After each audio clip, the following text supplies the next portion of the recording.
बोतलें। कैसे बोतलें? दवाई का बोतलें। फिर इसको क्या करते हो? इसको साफ करते हैं, फिर वापस दवाखाने में भेज दे। अच्छा, हाँ। कौन से किस जगह से भरते हो? ये हाँ। दुकान से। अच्छा, हाँ। फिर किधर बेचते हो?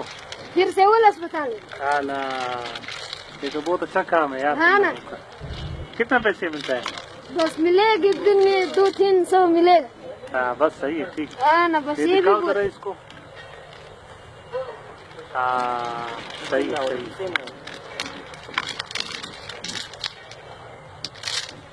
अच्छा, तो इसको पहले इसमें साफ करते हो? हाँ, फिर ये प्लास्टिक उतारूंगा, फिर ये नया 2018 का लगाऊंगा। अच्छा। हाँ। फिर सही है।